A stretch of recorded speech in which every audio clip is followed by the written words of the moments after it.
बालभारती कथाविश्व. एक होती समई. उत्तम कांबळे. 1956. प्रसिद्ध लेखक. श्राद्ध.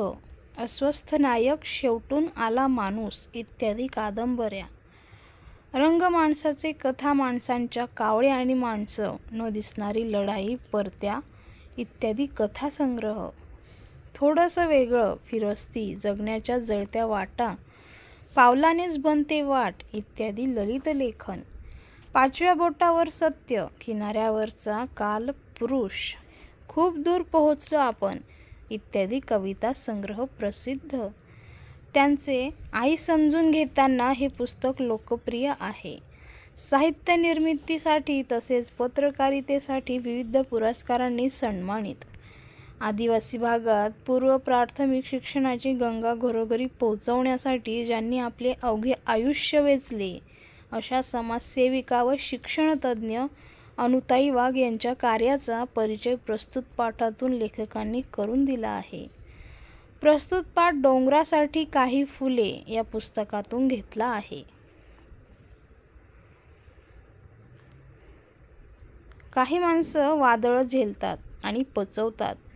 पुढे विशाल सागराचं रूप धारण करतात. काही माणसं वादळामुळे कोलमडून पडतात, तर काही माणसं वादळ पचवण्याचे धडे दुसऱ्यांकडून घेतात. आयुष्यभर आदिवासींसाठी डहाणूजवळील कोसबाडच्या टेकडीवर ज्ञानयज्ञ तेवत ठेवणाऱ्या थोर समाजसेविका आणि शिक्षणतज्ज्ञ अनुताई वाघ यांचा समावेश यापैकी पहिल्या श्रेणीत करावा लागेल. त्यांच्या निधनानं कोसबाडची टेकडी हळहळली आणि परिसरातील सर्व आदिवासींना हुंदके फुटले. अनुताईंच्या निधनानं एका व्रतस्थ जीवनाची अखेर झाली. थोर शिक्षणतज्ज्ञ ताराबाई मोडक यांच्या सहवासात वाढलेल्या अनुताईचं एकूण जीवनच त्याग, कष्ट आणि निस्वार्थी सेवा यांचा सुरेख मिलाफ होता. वयाच्या केवळ 13व्या वर्षी त्यांचा विवाह झाला. विवाह असतो तरी काय हे समजण्यापूर्वीच म्हणजे केवळ 6 महिन्यातच त्यांच्या इवल्याशा कपाळावरील कुंकू नियतीनं कायमचंच पुसून टाकलं. भातुकलीचा खेळ मोडला, पण छोट्याशा अणूनं आभाळा एवढं दुःख पचवलं. कोलमडून टाकणारं वादळ पचवलं.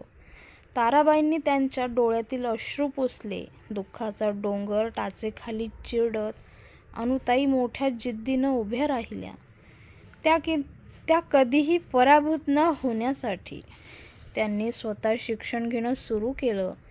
बाहेरून अभ्यास करून त्यांनी पदवी मिळवली. समाजव्यवस्थेत पिचलेल्या असंख्य आदिवासींच्या घरोघरी ज्ञानगंगा नेण्याचं व्रत स्वीकारलं. ग्राम बाल शिक्षा केंद्रानं सुरू केलेल्या पूर्व प्राथमिक शाळेत कार्यकर्ती म्हणून कामास प्रारंभ केला आणि ताराबाईच्या निधनानंतर त्या संस्थेच्या संचालक झाल्या. ताराबाईच्या रोपट्याचं त्यांनी पुढे वटवृक्षात रूपांतर केलं. वेगवेगळ्या कल्पना, शिक्षणासाठी वेगवेगळी क्षेत्र आणि सातत्यानं नवनवे प्रयोग ही त्यांच्या कामाची त्रिसूत्री होती.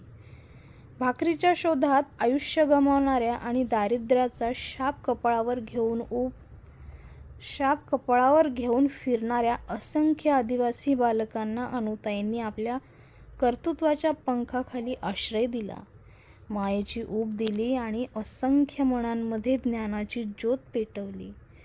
शिक्षक, मार्गदर्शक, कार्यकर्त्या, विचारवंत आणि लेखिका अशी विविध रूपं व्यक्त करत त्यांनी आदिवासींमध्ये चांगलं स्थान मिळवलं. रानावनात भटकणाऱ्या आदिवासींना व्यावहारिक शिक्षण देणं तसं खूप सोपं, पण जाणीवपूर्वक आणि आयुष्यात उपयुक्त ठरणारं औपचारिक शिक्षण देणं खूप अवघड. त्यासाठी आवश्यक असते भविष्याचा वेध घेण्याची दूरदृष्टी आणि धडपड. या दोन्हीही गोष्टी अनुताईंकडे होत्या. त्यामुळे त्यांना वेगवेगळे प्रयोग करताना कसलीच अडचण भासली नाही की पाश्चिमात्यांचा अभ्यासक्रम भाषांतरित करावा लागणार नाही. प्राथमिक शिक्षण म्हणजे एकूणच शिक्षणाचा आणि मनुष्याचा भक्कम पाया असावा लागतो याचं भान त्या कधीच विसरल्या नाहीत. की शिक्षणाच्या दिशाहीन प्रसाराचा ध्यास त्यांनी धरला नाही. आपल्या मंद प्रकाशात मंदिर उजळून टाकणाऱ्या समईप्रमाणे अनुतायांनी काम केलं. प्रसिद्धीचा झगमगाट मिळवण्याचा हव्यास त्यांनी धरला नाही, कारण त्या आणि त्यांचं कार्य स्वयंप्रकाशित होतं. अनेकांनी या लोभस उजेडात आपल्या आयुष्यातील अंधार संपवण्याचा प्रयत्न केला. प्रसिद्धी आणि मानसन्मान यांच्यापर्यंत चालत आले आणि त्यांनी स्वतःचंही भाग्य उजळून घेतलं. त्यांनी केलेल्या अजोड कामाला कोणाच्या शिफारसपत्रांची गरज नव्हती किंवा एखाद्या पुरस्काराची आवश्यकता नव्हती. पुरस्काराला छेद घेऊन पुढं जाणारं त्यांचं कार्य होतं. म्हणूनच आदर्श शिक्षक, पद्मश्री दलित मित्र यांसारखे मानसन्मान नेहमीच अनुताईंच्या शोधात भटकत राहिले. शिक्षणाच्या अनुषंगानं अन्य क्षेत्रातही अनुताईंनी फार मोठं काम केलं आहे. शिक्षणाबरोबरच त्यांनी बालकल्याण, मूकबधिरांसाठी शिक्षण, महिला विकास कार्यक्रम, अंधश्रद्धा निर्मूलन, स्वच्छता, कुटुंब कल्याण, आरोग्य आदी विषयावरही खूप कष्ट घेतले. एक चांगला नागरिक निर्माण होण्यासाठी ज्या ज्या गोष्टी आवश्यक आहेत त्या सर्व त्यांनी केल्या. एकाच वेळेला अनेक प्रयोग असेही त्यांच्या कामाचं स्वरूप होतं. यामुळेच केवळ देशातील नव्हे तर परदेशातील संस्था आणि शिक्षण क्षेत्रातील कार्यकर्त्यांना कोसबाडच्या टेकडीचं सातत्यानं आकर्षण राहिलं. शिक्षण क्षेत्रात आणि त्यासाठी आदिवासी क्षेत्र निवडून काम करणं हे अतिशय अवघड असतं. ज्यांच्यासाठी शिक्षणाचं व्रत चालवायचंय त्यांनाही अशा कामाला प्राथमिक अवस्थेत विरोध होतो. रूढी, परंपरा, अज्ञान आणि अंधश्रद्धा ही त्यामागची कारणं असतात. शिवाय स्थितिशील समाजही या कार्यात वारंवार अडथळे आणत असतो. या सर्व गोष्टींवर मात करून ज्ञानाचा दिवा जगवण्याचं आणि अनेकांच्या मनातील विविध प्रकारचा अंधार दूर करण्याचं काम अनुताईंनी निरपेक्ष वृत्तीनं केलं. स्वतःच्या बळावर त्यांनी शिक्षण क्षेत्रात एक सुरेख स्वप्न पाहिलं. ते प्रत्यक्षात उतरवलं. कधी झाडाखाली, कधी गोठ्यात, कधी बोडक्या माळावर तर कधी झोपडीत वर्ग चालवून त्यांनी मोठ्या जिद्दीनं ज्ञान प्रसार केला. ज्ञानाचा दिवा घरोघरी लावा असा प्रचार कधी त्यांनी केला नाही, तर स्वतःलाच दिवा बनवलं. त्यात आपल्या श्रमाचं तेल ओतलं. कर्तृत्वानं तो पेटवला आणि आयुष्यभर तो तेवतच ठेवला. 5-6 तासांच्या अविरत धडपडीनंतर कोसबाडच्या टेकडीवरील ही समई आता विझली आहे. त्यामुळे अवघी टेकडी हळहळली आहे.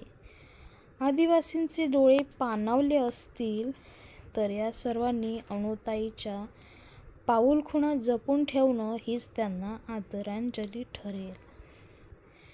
अनुताईंची ही कथा